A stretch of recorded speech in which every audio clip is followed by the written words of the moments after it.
তেরো এপ্রিল 2024 রাত থেকে 14 এপ্রিল 2024 সকাল পর্যন্ত, অর্থাৎ সারা রাত, ইরান ইসরায়েল নামক এই অবৈধ গোষ্ঠীতে শত শত ড্রোন ও ক্ষেপণাস্ত্র হামলা চালায়। কিন্তু এত বড় আক্রমণ ইসরায়েলের খুবই কম ক্ষতি করতে সক্ষম হয়। কিন্তু কিভাবে তেল আবিব মিসাইলগুলো মাটিতে পড়ার আগেই সেগুলো নিশ্চিহ্ন করে দিতে সক্ষম হয়, তাও এত কম সময়? উত্তরটা হলো ঘরের শত্রু বিভীষণ।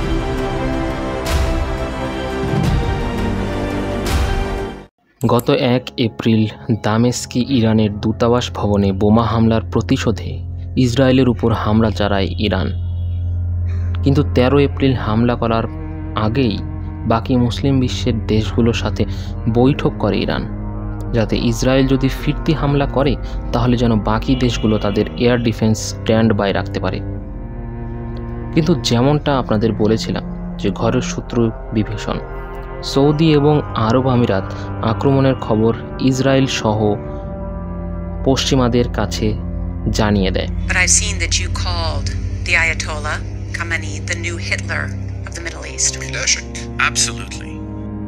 ইসরায়েল এবং পশ্চিমা বিভিন্ন বড় বড় গণমাধ্যম এই ব্যাপারটি স্বীকার করেছে এবং পার্শ্ববর্তী দেশ জর্ডান আরও বেশি কিছু করে। আক্রমণ শুরু হলে তারা তাদের যুদ্ধবিমান দিয়ে অসংখ্য ড্রোন ও ক্ষেপণাস্ত্র ধ্বংস করে দেয়। দেখুন, এটা কিন্তু খুব একটা সাধারণ বিষয় না। কোনো একটা দেশের প্রতিরক্ষা শক্তির বড় একটি পরিচয় হলো যুদ্ধবিমান। জর্ডানের বিমান এত রিস্ক নিয়েও ইরানের পাঠানো ড্রোনগুলোকে ধ্বংস করে। এবং শুধু তাই নয়, তারা ইসরায়েলকে তাদের আকাশ সীমা ব্যবহার করে ইরানকে হামলার জন্য অনুমতি দেয়। তাদের কি এত প্রীতি ইসরায়েলের সাথে? সৌদি, ইউএই, জর্ডান এগুলো প্রত্যেকটাই বেশ শক্তিশালী মুসলিম কান্ট্রি। বাকিদের কথা যদি বাদও দিই, শুধু যদি এই 3টি দেশই ইসরায়েল নামক এই অবৈধ গোষ্ঠীর বিরুদ্ধে দাঁড়াতো তাহলে পরিস্থিতি হতে পারত অনেকটাই আলাদা। কিন্তু এরা ইসরায়েলের পক্ষে, ইহুদিদের পক্ষে, অত্যাচারীর পক্ষে। কেন?